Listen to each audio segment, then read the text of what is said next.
working, yeah? Cool. Right, that's us. There you go. Perfect. Hello, Manchester. Hands up, who likes fonts? Come on, all the hands going up. So you're going to love the next 20 minutes because that's all we're going to talk about. I'm Will, and this is Chris, stood next to me.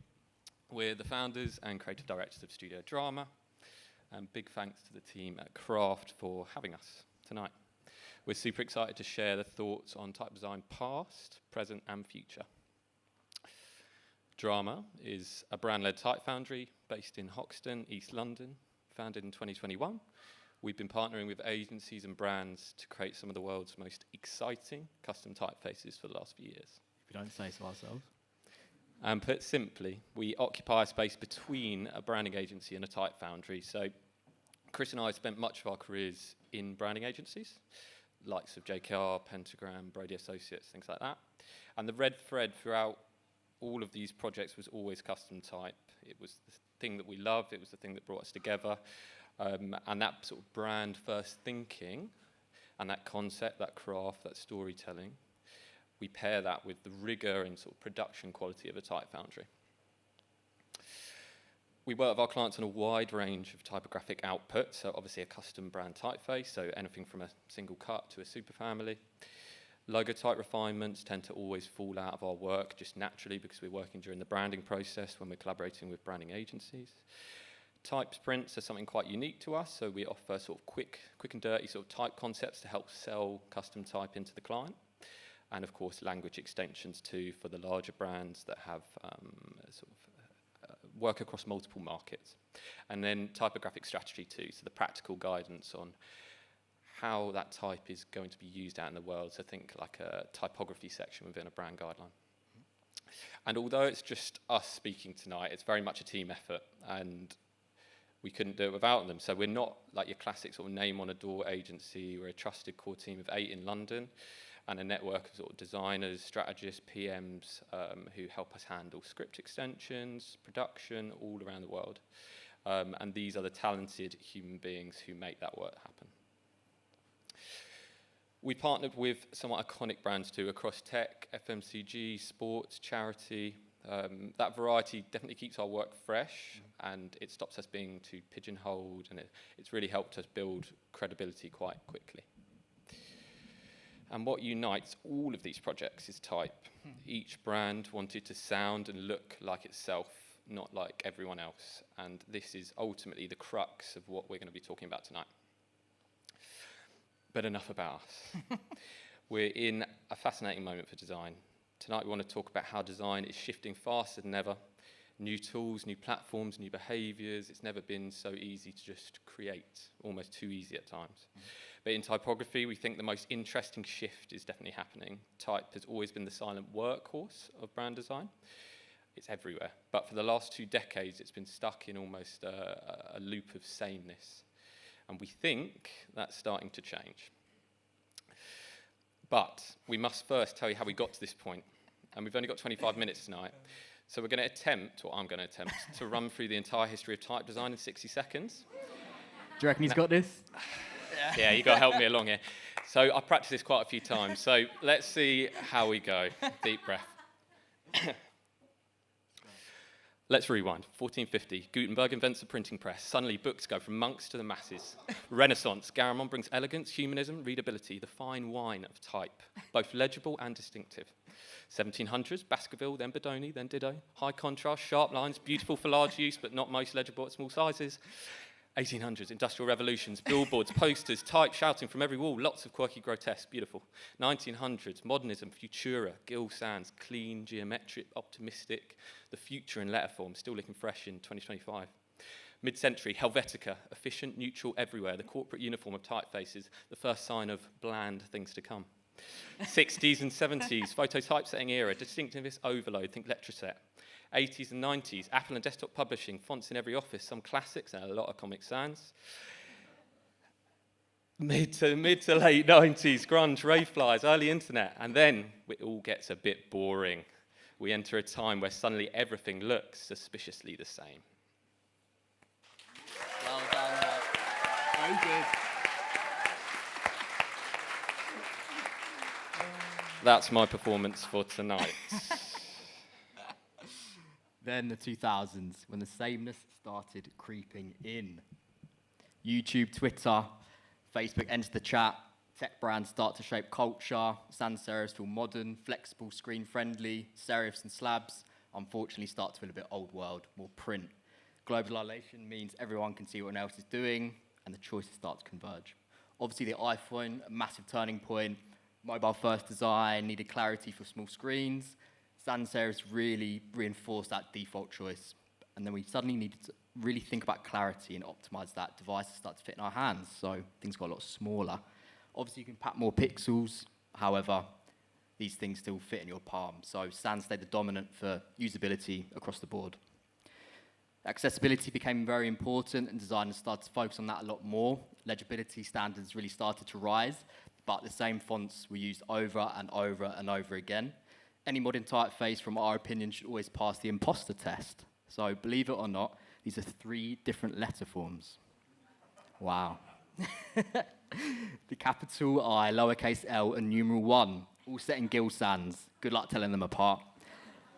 However, we believe in any modern brand typeface, these should be distinct. It's really a bit of a non-negotiable now within the world of accessibility within typeface design. Flip into Mozilla Sans text, same test. Capital I, lowercase l, the numeral 1, all distinct, no ambiguity between those letter forms. And that's the difference really between having a default off-the-shelf system font that can become a little bit frustrating and not really fit for purpose anymore, in comparison to maybe a custom brand font that really supports clarity and distinction at the same time. Fonts became a lot more accessible, more awareness of inclusivity in design, consideration for everyone, not just the aesthetics, which of course we all love. A few years later, Google Fonts comes around, free, easy to embed, instantly everywhere, and genuinely mean everywhere. The big 6 here: Roboto, Open Sans, Montserrat, Lato. 28 trillion API 28 views. trillion. It's a ridiculous number. Open Sans, Montserrat, Lato, also in the trillions. Inter catching up very, very quickly. That scale really starts to equal ubiquity. But let's just take a little minute to look at the stats for Roboto once again. 28 trillion times. That's like all 8 billion people on Earth loading Roboto 3,500 times each. So potentially a little bit overused there. I don't know if you think that as well. So for us, free plus functional really equals sameness, or to us, sansness. Because the sameness nearly always takes the form of a sans serif. Neutrality everywhere is just a little bit too easy, in our opinion. Ultimately, this led to a very famous phrase that we all heard many times, which is blanding. Here it is again. I'm sure you've all seen this a million times on LinkedIn. Logos often get the headlines, but there's a hidden issue for us that we believe. So whether brands have blanded, gone back to their old selves, or maybe not even touched their brands or their logos themselves, the bigger issue is really the headline typefaces. Obviously, logos aren't the only asset that can be stripped of distinctiveness.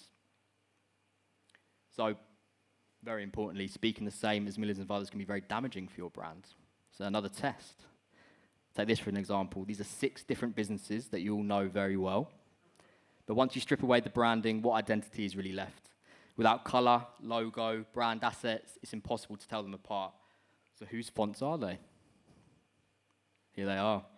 6 of the biggest technology businesses on the planet all speak with largely the same and many actually custom typographic voices.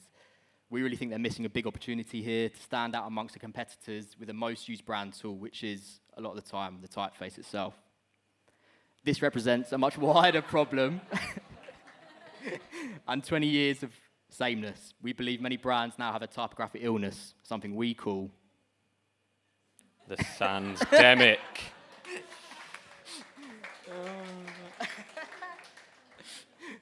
So, we're not saying we're not like completely against sans, like we design them all the time, right? We're against generic sans, and we're against using them without thought and using the same usual boring suspects. Using the using the same sans serif design ideas, whether that be off the shelf, free, or custom. And like all good pandemics, we've even got a graph, guys, and of course Chris Whitty, who has some wise words for us. Draw letters, use less generic sans, save brands. Save them. Now, taking a closer look at this graph and the key milestones. So we've got Helvetica release, sort of early 20th century. We've got Mac and desktop publishing, the web boom. We've got Google fonts, sans just generally being used a lot in digital UI. These are key milestones that we sort of already covered, and I sort of half covered in that 60 seconds as well. And it's a steady rise of sans usage over the last 70 plus years. And here's where we are today. I've always wanted to use this keynote transition. So. We're at the top of that curve, the peak of the sansdemic. But don't worry, I've got good news. The age of typographic distinction is upon us. And we believe that we're entering this post-sansdemic world. And it's the title of this talk, and it's ultimately something we feel like we're truly stepping into right now. Across brand identity design, I suppose more generally, we're seeing two strong moves that are definitely winning right now. First are the established brands leaning hard into those sort of assets that people sort of know and love and recognize. You know, Kellogg's and Walmart doing a really good job of that there. And then secondly are these challengers breaking category codes. So Impossible using red in a green category largely. Soulflare really recently using a black letter in finance, which you'd think is sort of unthinkable 10 years ago. A category that's usually so clinical. And in so many of these cases, type is doing the heavy lifting too. And to get this right, your type partners need brand fluency. So logos, shapes, packaging silhouettes, motion habits, even a brand's tagline, all of that should inform the letter forms when you're designing a custom typeface. And we design so type and assets work in harmony and don't conflict. And here are a few examples, some agencies and foundries we really love and we think are doing amazing distinctive work out there. So showcasing what we see as the three routes into a custom typeface most generally. It's the most common three. So one being close in, so this is Kota and Nan Foundry, both amazing agency and foundry. And this is Amazon, so this is quite literally amplifying the logo DNA and then putting it into the headline typeface. Essentially sort of becoming a logo font, so just repeating the logo across the communications. The second one is influence. So Spurs are a really good example of this. This is Nomad and F37, who's Manchester-based foundry, really amazing work they do. And this sort of echoes the angles and the curves from key brand elements, not necessarily the word mark. So the cockerel in this case for Spurs. And then the third one, separate. So Impossible is a really good example of type that captures the values and the voice of the brand, but doesn't necessarily directly reflect it. This is influence from deli and butcher signage. And sometimes you can do all three. In our recent collaboration with D&AD and JKR, the typeface drew from the logo, it echoed the trophy itself, and carried the wider spirit of the brand too. That balance of logo, asset, and voice is the ultimate goal for most of our collaborations. Accessibility is certainly not the enemy of distinction anymore. Often the argument that we get in favour of those sort of sansdemic fonts has to be accessible, has to be legible, and of course we agree, that's important, but legible doesn't have to mean being generic, and you can design for clarity and for character. This is something that we did with the Mozilla type family. We designed for clarity, but never sacrificed distinction at any point. So of course we did all the optimizing of letter fitting, increased white space, no imposters, all the stuff that you'd expect from an accessible font.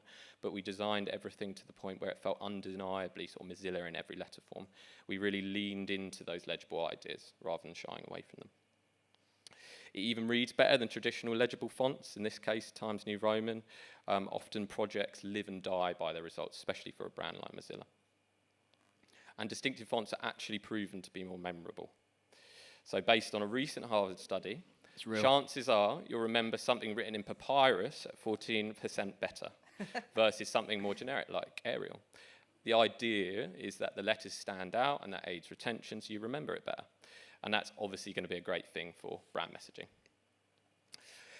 Brands do value every penny of that ad spend, and we understand that type needs to be justified from a commercial perspective, and this is a really common visual that we use for the brands that we work with, and we'll usually use their sort of advertising that they might be doing at the time.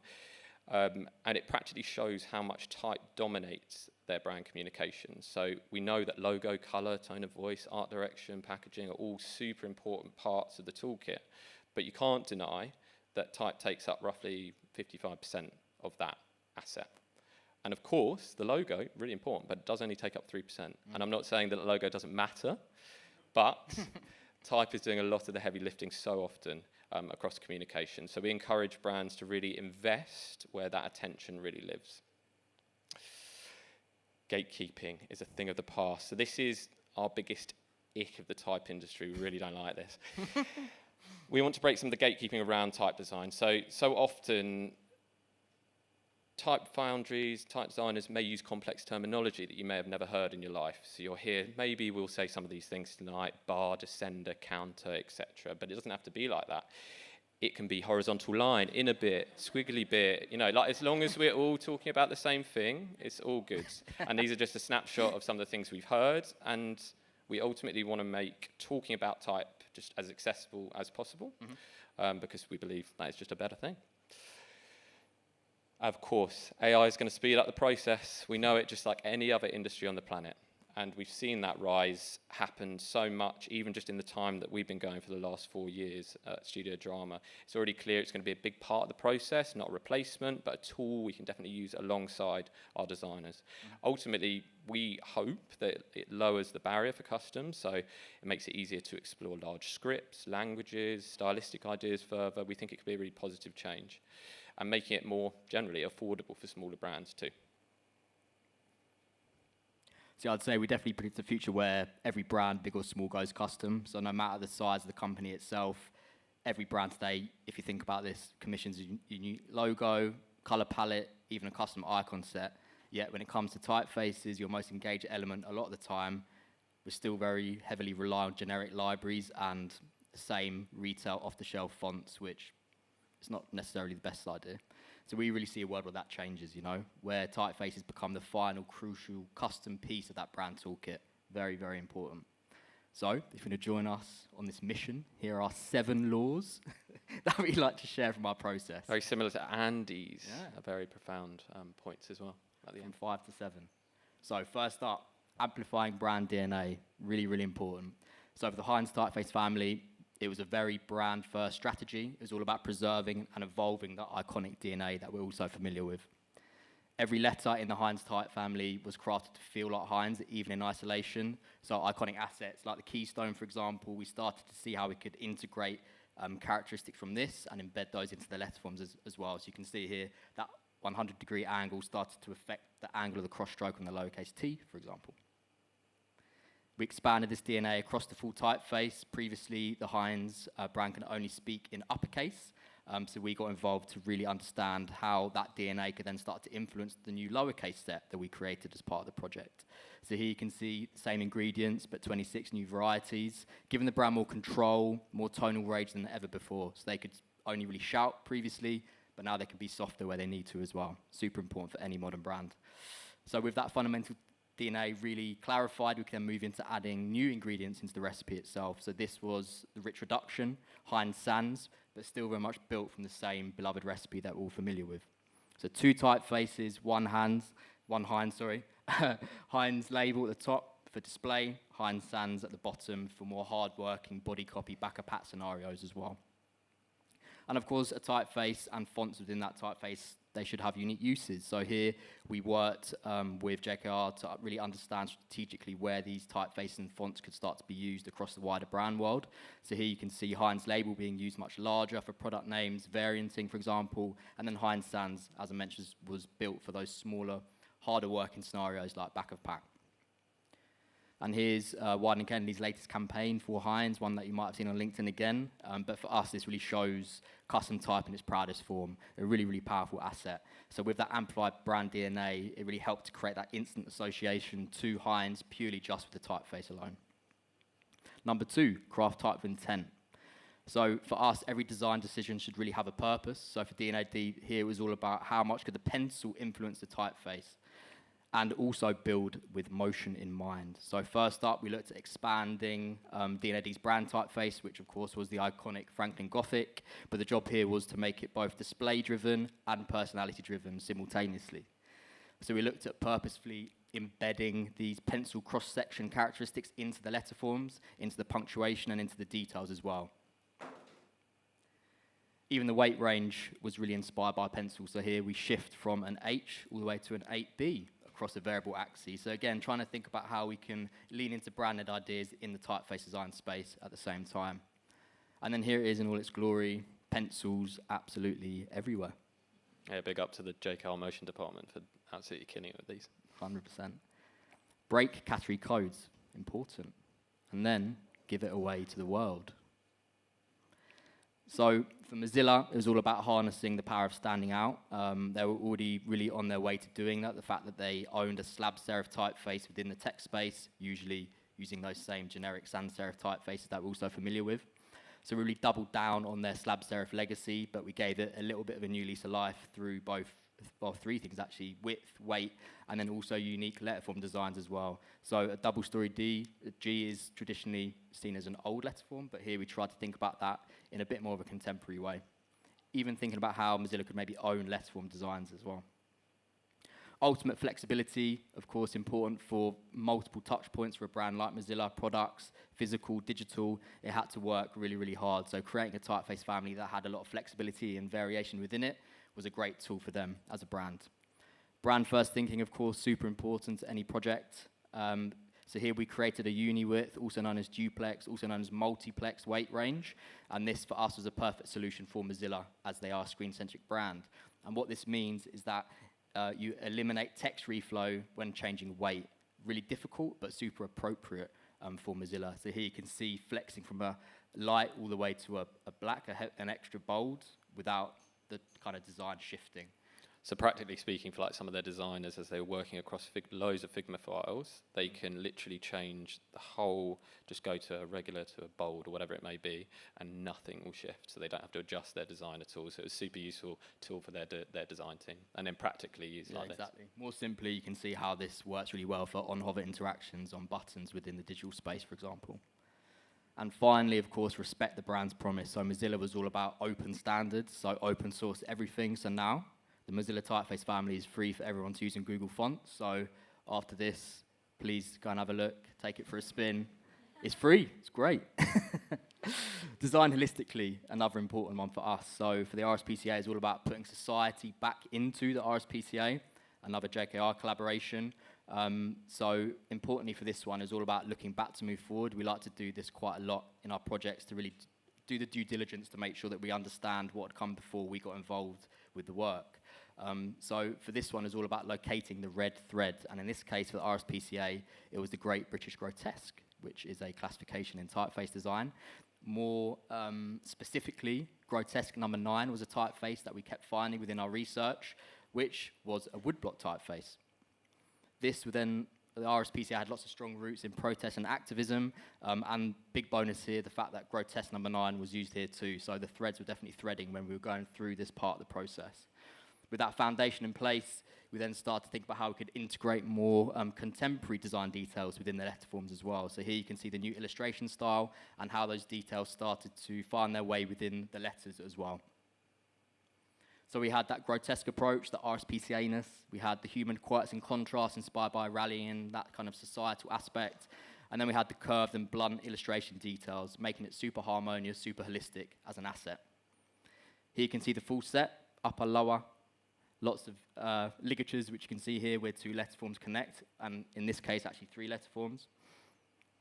And then closing the loop, going full circle, we always like to think about working this kind of way as well. So really honouring the past. So the original reference was a physical woodblock typeface. We then digitized that, of course, for the modern brand. And then we went full circle and created a custom woodblock set of the new typeface that we created. So super full 360, closing the loop. And here you can see how that would start to look if we printed it, for example. Designing beyond the letterform. Typefaces for us can be more than just a set of letterforms.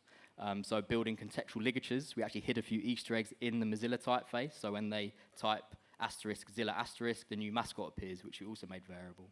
But this shows you that you can embed more than just letters into typefaces and fonts. Embedding diacritics, also known as accents, into the letterforms themselves. This is a project for Glamour Brazil, where we wanted to start to think about how we could deal with accents in a slightly different way, especially as they were an editorial brand. That could mean that they could have super tightly set leaded headlines within editorial and really scale those type layouts out. Positional alternates, this is where you start to create, we can create containers around type. So that meant there was no mistakes when the type asset got then sent out to partners, for example, as you can imagine, putting containers around things, lots of mistakes here, that's built and embedded into the typeface. When you type that out, it's locked in. Thinking systems, not specimens. New Balance global brand guideline system that we created a few years ago. Globally, they had a 10-page guideline document, which is quite wild if you think about New Balance as a brand. So we got involved to really start to help them with the rules and regulations from a foundational point of view for the identity itself. And it was also really about giving type its role in the brand as well, really systemizing that, thinking about how we could then flex that across the whole brand world. And of course, you can design a typeface, but for us, it's really about how it's used. So the difference between a typeface and an identity for us is, how do you really best use those assets to the best of their ability? So we love getting involved in hierarchical scaled usage systems, thinking about small, medium, big, what that then means for size, spacing, and style as well. So it's all about the details. And of course, always thinking digital first. So RIP to the PDF guideline, always thinking about how you can create a digital hub for any brand, and of course give rules and systems and guidance from a type design point of view as well. So we really want to build a world of brands that own their typographic voice, really, really important. And we believe the brands that will win in the next decade are the ones who speak in their own voice, not a borrowed one. So don't borrow a voice, build your own. Add us if you can.